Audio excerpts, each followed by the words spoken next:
ଯୋଗାଯୋଗରେ ମାଇଲଷ୍ଟୋନ୍ ପାଲଟିବ ଭାରତମାଳା ରାସ୍ତା, ତା ସହିତ ଚର୍ଚ୍ଚାରେ ଦୁଇ ଟନେଲ। ଆଉ ଏକ ପରିଚୟ ସୃଷ୍ଟି କରିବାକୁ ଯାଉଛି କୋରାପୁଟ, ଯାହାକି ତିନି ରାଜ୍ୟକୁ ସଂଯୋଗ କରୁଥିବା ଭାରତମାଳା ଏକ୍ସପ୍ରେସ୍ ଦୁଇଟି ଉଚ୍ଚତମ ଟନେଲ ଦେଇ ରାୟପୁରଠାରୁ ବିଶାଖାପାଟଣାକୁ ଜାତୀୟ ରାଜପଥରେ ଯାତାୟାତ କରିବେ, ଯାହାକି ଏହି ଟନେଲ ବି ଓଡ଼ିଶାର ପ୍ରଥମ ଉଚ୍ଚତମ ଟନେଲ ହେଲେ।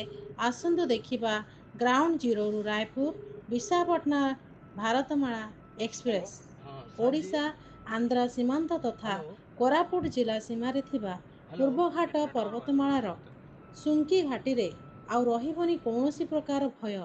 ସମୁଦ୍ର ପତ୍ତନଠାରୁ 3000 ଫୁଟ ଉଚ୍ଚରେ ଥିବା ଏହି ଘାଟି ରାସ୍ତାରେ ନିର୍ମାଣ ହେଉଛି ରାଜ୍ୟର ପ୍ରଥମ ଟନେଲ ସହ 6 ଥାକିଆ ହାଇୱେ।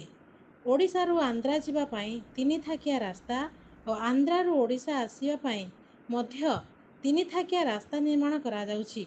ଏହି ଦୁଇ ଟନେଲ